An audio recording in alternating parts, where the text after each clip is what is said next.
Olá, eu me chamo Marielle Lameira e eu vou dar início à minha apresentação para a disciplina de Química Ambiental, com o artigo titulado em Microplásticos e seus impactos ecotoxicológicos, abordagens de remediação, desafios e perspectivas futuras, uma revisão.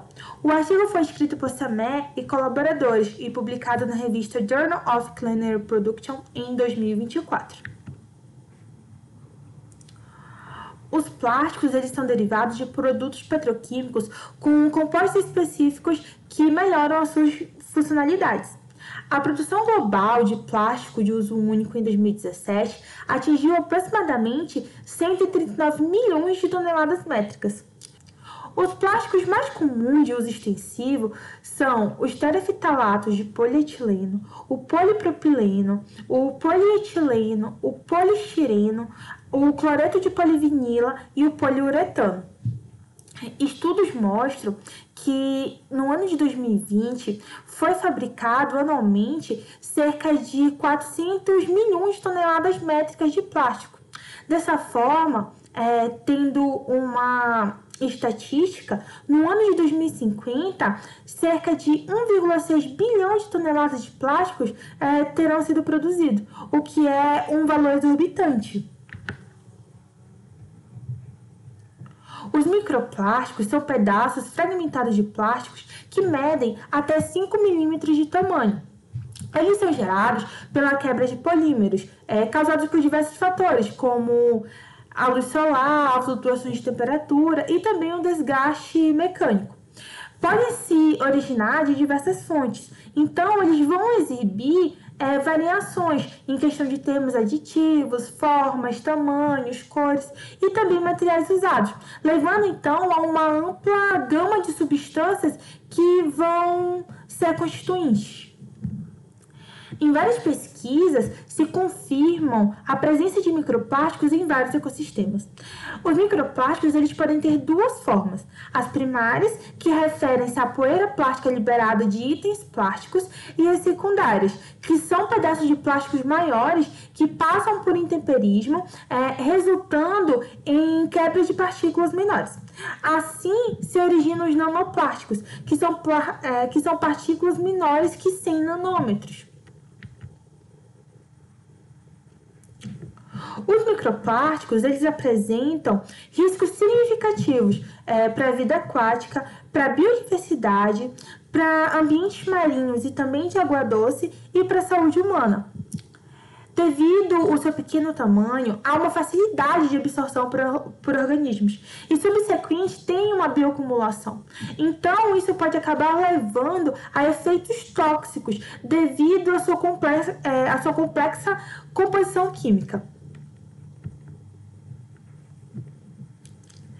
Estudos indicam que parte da população consome milhares de microplásticos por ano.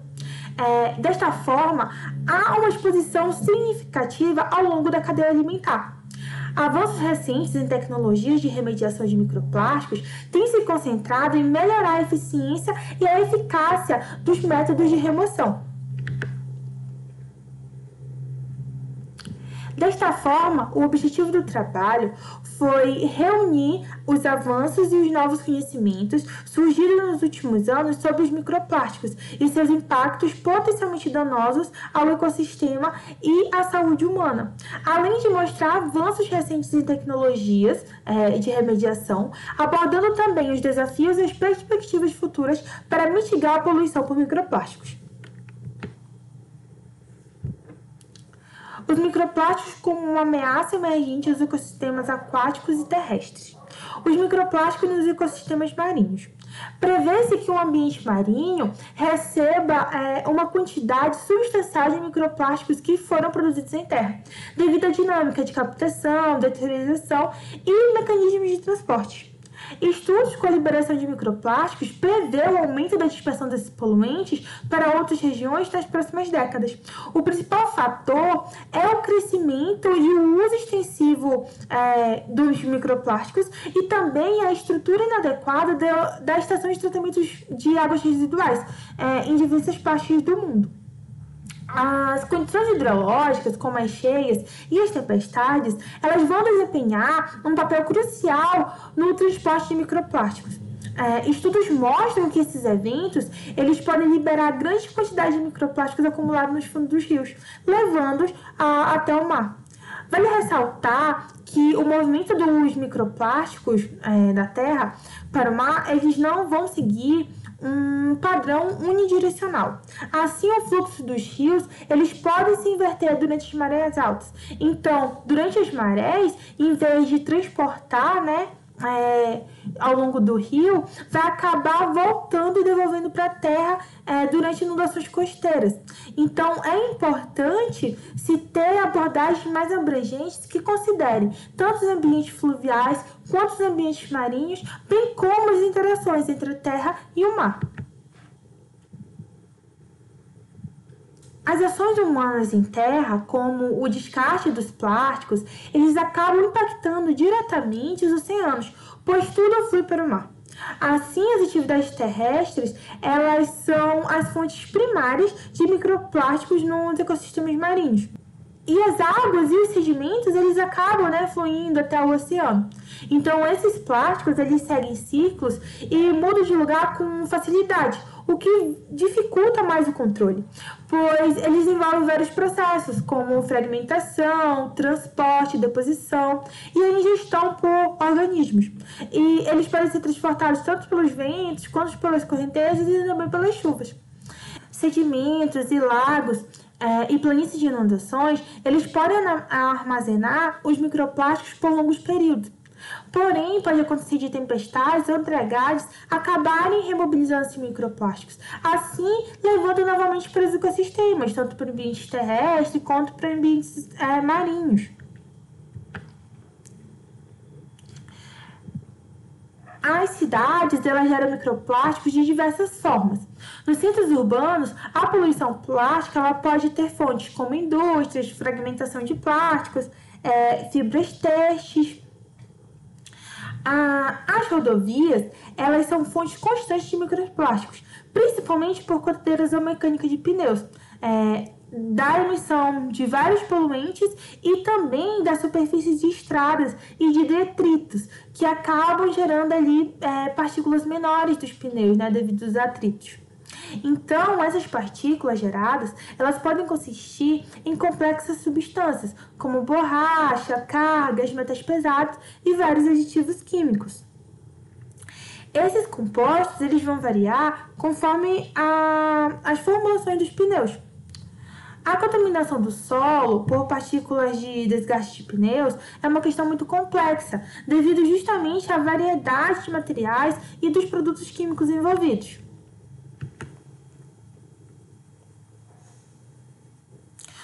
Os microplásticos também podem ocorrer no ambiente agrícola.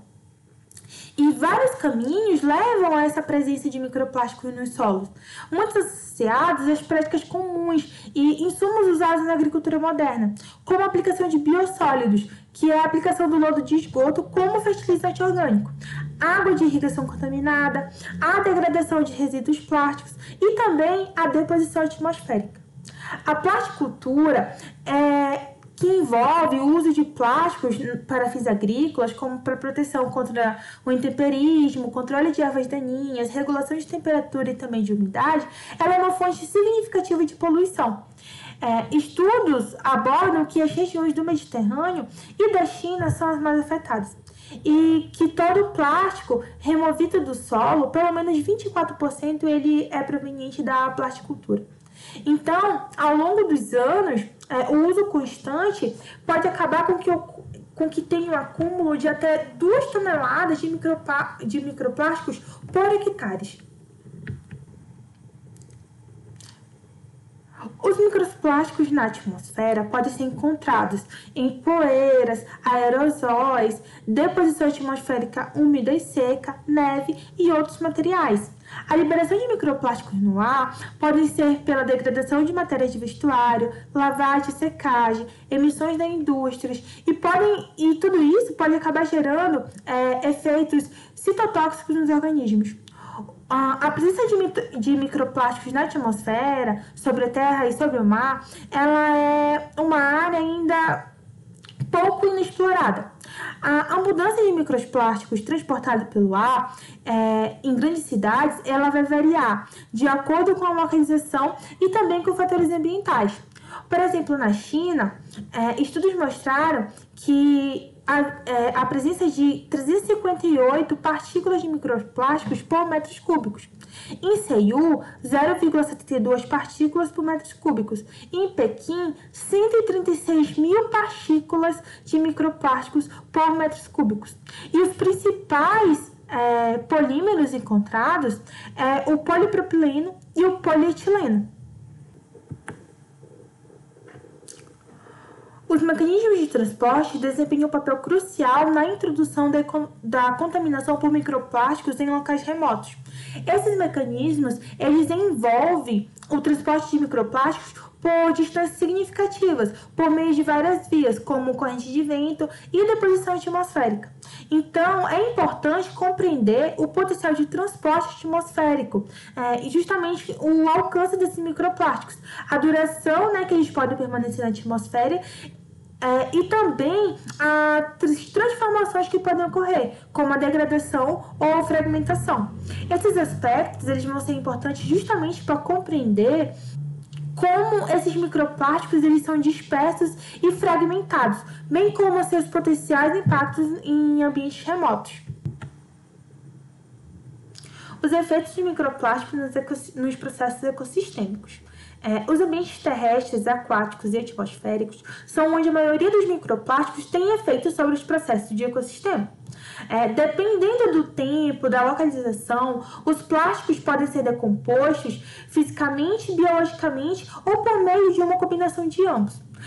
Vários produtos químicos gasosos nocivos, incluindo óxidos de nitrogênio, cianeto de hidrogênio, monóxido de carbono, dioxinas de carbono, que são prejudiciais para a saúde humana e para o meio ambiente, eles são liberados na atmosfera durante o processo de fabricação do plástico. A ocorrência de microplástico em corpos aquáticos é, sem dúvida, um dos principais contribuintes para a poluição da água. Os microplásticos eles alteram a base da cadeia alimentar aquática e interferem em processos ecológicos, como a fotossíntese marinha. Assim, eles obstruem a circulação da água, afetam a reprodução dos peixes e também de organismos maiores e reduzem a proliferação de plâncton, contribuindo para o aquecimento global. Os microplásticos eles têm a capacidade de poluir o solo, que é um componente vital do meio ambiente. Elementos biológicos e físico-químicos que impactam a saúde das plantas estão tipicamente ligados à saúde do solo. No entanto, a presença de microplásticos elas vão impactar as características físicas e biológicas do solo, alterando diversas propriedades, como a densidade aparente, a capacidade de troca catiônica, a capacidade de retenção de água, a condutividade elétrica e as interações dos micro-organismos com a água. Os microplásticos eles não afetam apenas o solo fisicamente, mas também biologicamente, como já abordado. Eles vão modificar as interações ecológicas essenciais. Por exemplo, trazem prejuízo à simbiose com micorrizas e fixadores de nitrogênio, tem a liberação de compostos fitotóxicos e a redução na diversidade da atividade microbiana no solo.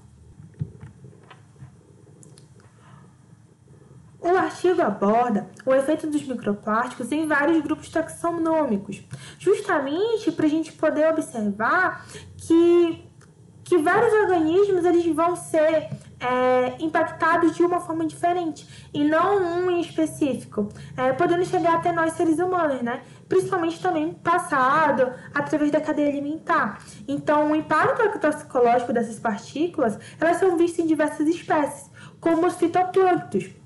Os microplásticos eles são capazes de causar impactos significativos nesses organismos, afetando o seu crescimento, a fotossíntese, a viabilidade celular, a produção de exopolissacarídicos e a formação de agregados. Esses efeitos eles vão depender da espécie, do tamanho e do tipo de plásticos, das concentrações e também do tempo de exposição. E podem acabar alterando processos ecológicos importantes, como o ciclo do carbono e a formação da análise marinha. Além também do transporte vertical da matéria orgânica e poluente. No entanto, há uma necessidade de estudos mais realistas em condições ambientais, para poder se compreender melhor as implicações ecológicas desses poluentes plásticos no ambiente marinho. O filoquinidária inclui águas-vivas, corais, anêmonas do mar e hidras. Embora possam ser encontrados em água doce e salgada, são mais comumente encontrados em habitats marinhos. Nos estudos destacam-se os quinidários marinhos, especialmente os corais, que são vulneráveis aos efeitos dos microplásticos e podem causar alterações em atividades enzimáticas, aumento da mortalidade, prejuízo ao crescimento e mudanças na produção de muco.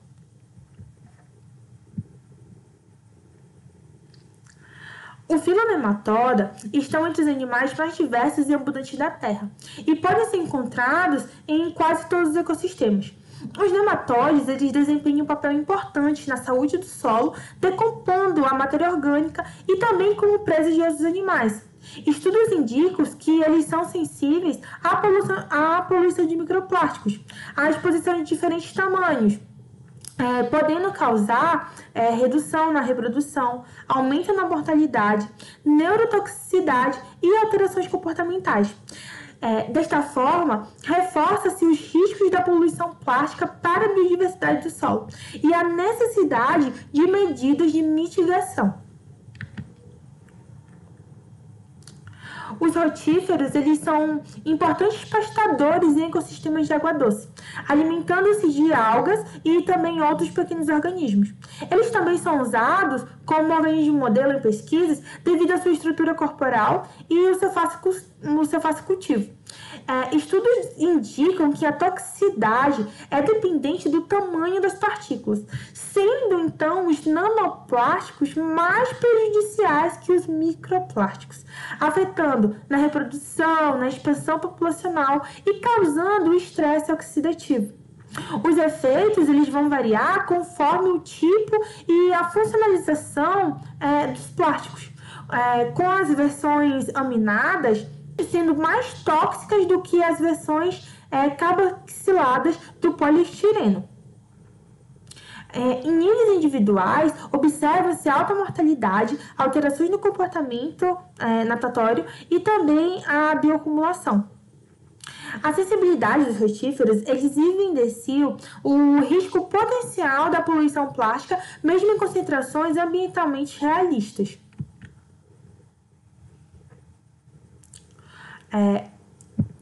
A artrópoda se destaca como o maior filo dentro do reino animal, abrigando uma coleção diversificada de organismos, como insetos, crustáceos e aracnídeos. Dentre os modelos, a Daphnia é o organismo mais empregado em pesquisas ecotoxicológicas. Uma das descobertas mais relevantes envolve a transferência materna de nanoplásticos em Daphnias com partículas entre 25 e 50 nanômetros, sendo capazes de atingir os ovários e os embriões, enquanto partículas maiores, que 100 nanômetros, apresentam menor penetração. Esses achados eles ressaltam os riscos transgeracionais associados à poluição por nanoplásticos em artrópodes aquáticos, assim reforçando a necessidade de avaliação que possam considerar impactos ao longo de múltiplas gerações. Os peixes de ambientes marinhos de água doce, eles ingerem microplásticos direto ou indiretamente, acumulando-os principalmente no trato gastrointestinal. Essa ingestão ela pode causar bloqueios, inflamações, distúrbios metabólicos, prejuízos ao crescimento e também translocações dos microplásticos para os outros órgãos. Os microplásticos eles podem atuar como vetores de patógenos e também genes de resistência, assim gerando riscos adicionais à saúde dos peixes e também dos ecossistemas aquáticos. Os microplásticos eles foram notavelmente detectados no intestino de espécimes de tubarão-gato de boca preta, provenientes do Mediterrâneo, potencialmente atribuídos por conta da bioacumulação. No caso, os microplásticos eles se acumularam principalmente no sistema digestivo dos peixes, abrangindo o estômago e também os intestinos. Vários fatores eles podem influenciar para essa biodisponibilidade de microplásticos em peixes. Então, em comparação a espécies predatórias, os peixes que se alimentam por filtração e depósito, eles geralmente são considerados mais propensos à ingestão de microplásticos devido ao seu comportamento alimentar não seletivo. Os efeitos do microplástico na saúde humana, eles são diversos e são preocupantes. A exposição a essas partículas ocorre principalmente por ingestão e inalação. Ou seja, estamos constantemente ingerindo microplásticos por meio dos alimentos, por meio da água e até mesmo respirando partículas presentes no ar, especialmente nos ambientes urbanos. O problema, ele se agrava quando falamos das partículas menores, como os nanoplásticos, que são tão pequenos que eles conseguem atravessar membranas celulares e barreiras biológicas importantes, como a hematoencefálica, que protege o cérebro, e também a placentária, que protege o feto durante a gestação. Isso significa que eles podem alcançar órgãos internos e afetar diretamente o nosso funcionamento biológico. Após a entrada no organismo, os microplásticos eles podem causar uma série de efeitos tóxicos diretos. Um desses efeitos é a inflamação, resultando por conta da resposta imune do corpo, que pode danificar os tecidos e levar à formação de fibrose. Além disso, os microplásticos eles induzem estresse oxidativo, causando danos às células e às estruturas devido ao excesso de radicais livres. Também são observados danos ao DNA, conhecidos como genotoxicidade, o que pode aumentar o risco de mutações e de doenças, como o câncer. Outro efeito significativo é a apoptose, ou a morte celular programada, que prejudica a renovação celular. No caso da inalação, os microplásticos eles vão agravar problemas respiratórios, como tosse, chiado, falta de ar, e também além de piorar doenças como a asma. Mesmo na ausência da resposta imune clássica, algumas partículas elas são tratadas como corpos estranhos, então vão acabar provocando uma inflamação crônica.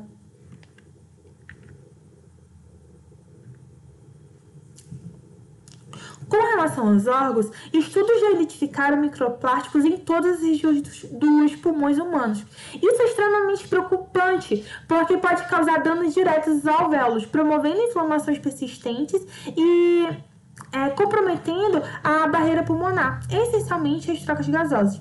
Além disso, há evidências de que essas partículas elas conseguem entrar na corrente sanguínea e se espalhar para os outros órgãos, como fígado, rins, cérebros e até a placenta, o que significa os riscos a efeitos sistêmicos.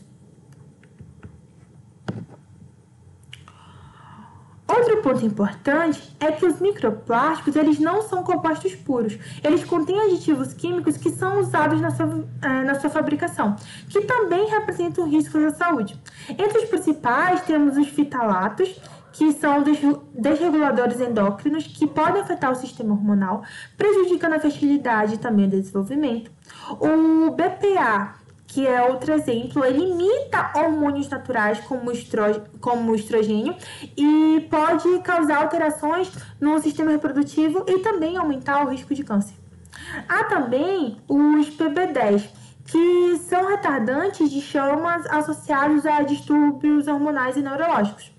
E os aditivos antimicrobianos, como o triclosan e o tricocarban, que podem favorecer a resistência bacteriana e desequilibrar o microbioma humano.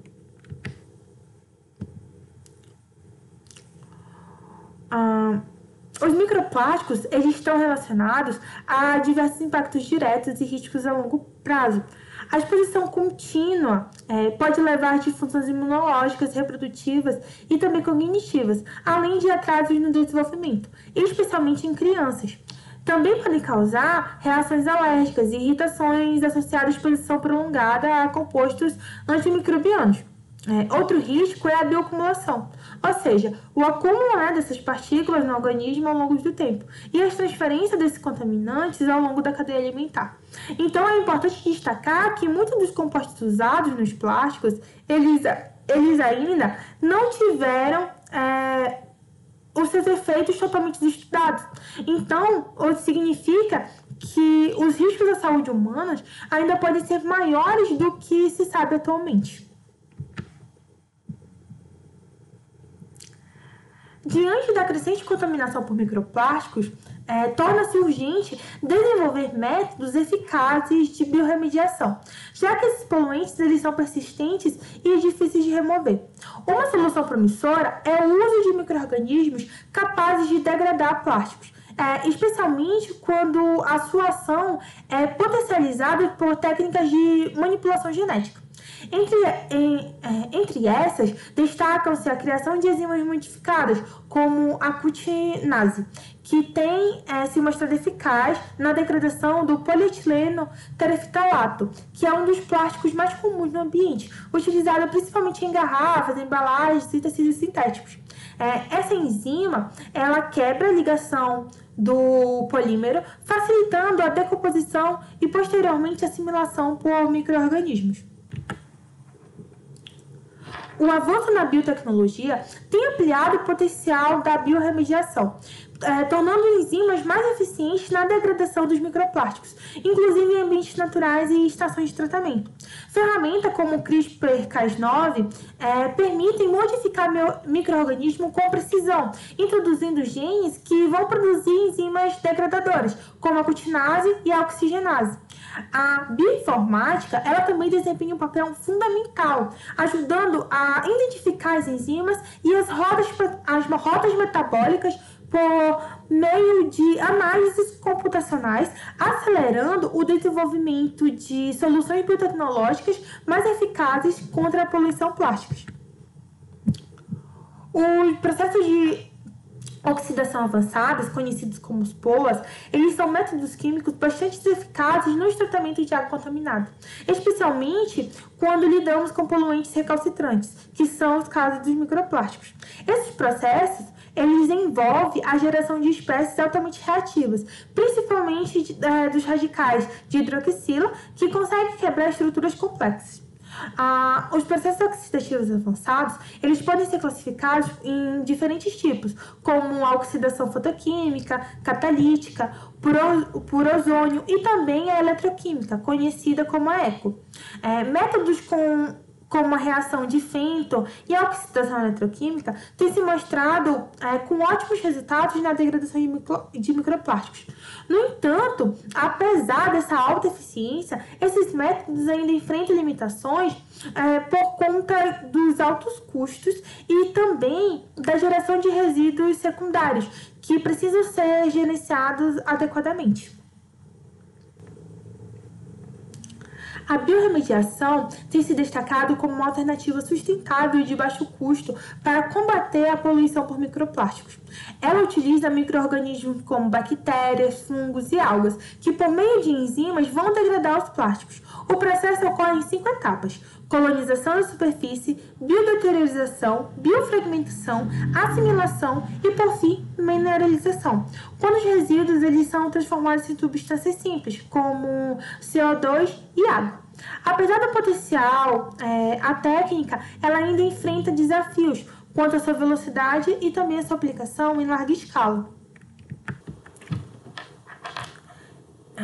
A crescente presença de microplásticos e nanoplásticos nos ambientes e também no corpo humano representa sérios riscos à saúde e aos ecossistemas, exigindo medidas de controle e regulamentações mais rigorosas.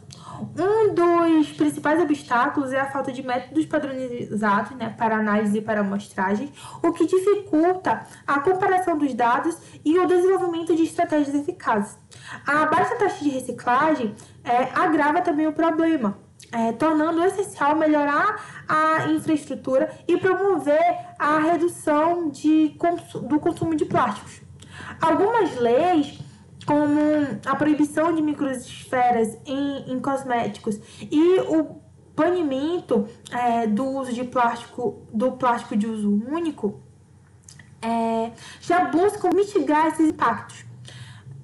Estratégias como a responsabilidade estendida do produtor e a proibição do BPA em produtos infantis também são importantes. Como alternativa, temos os bioplásticos, que oferecem uma solução mais sustentável, embora ainda dependam de maior apoio e regulamentação, especialmente no caso dos microplásticos secundários. A poluição por microplásticos e nanoplásticos, eles ainda enfrentam diversos desafios e obstáculos que precisam ser superados para que possam realmente combater esse problema de forma eficaz. Primeiro, é essencial investigar a origem, a composição e o destino desses plásticos no ambiente, pois isso vai ajudar a entender melhor como esses microplásticos eles são formados e como eles se dispersam.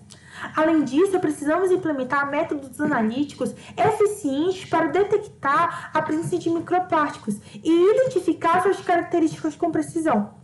Outro grande desafio é compreender os efeitos desses poluentes na saúde humana, algo que ainda é pouco conhecido e que se necessita de mais estudos. Também é urgente estabelecer políticas e regulamentações específicas que ajudem a mitigar a poluição por microplásticos. Paralelamente, é importante estimar os diferentes níveis de toxicidade de microplásticos no ambiente, já que isso influencia diretamente os níveis de toxicidade dos microplásticos no ambiente e os riscos ecológicos. Outro ponto importante é estudar como os microplásticos e os nanoplásticos eles se degradam, seja por processos bióticos ou abióticos, e de que forma essa degradação ela pode afetar ainda mais o meio ambiente. Além disso, é fundamental reconhecer que a poluição por microplástico é uma preocupação global e que precisa ser tratada com cooperação internacional. Precisamos ainda aprofundar o entendimento dos impactos ambientais causados pelos microplásticos e pelos nanoplásticos, especialmente nos ecossistemas aquáticos. Por fim, o desenvolvimento e a aplicação de ferramentas biotecnológicas e de biorremediação é necessária para poder remover e degradar esses poluentes de maneira promissora, mas que ainda precisa de investimento nessa área de pesquisa e de inovação. A poluição por microplásticos é um problema que está se espalhando por todos os lados. No solo, nos oceanos e até mesmo o ar estão sendo contaminados. Isso causa sérios impactos, principalmente em animais, que muitas vezes ingerem essas partículas, o que pode levar ao desequilíbrio de todo o meio ambiente. O pior é que, sem um controle adequado, essa poluição tende a aumentar ainda mais.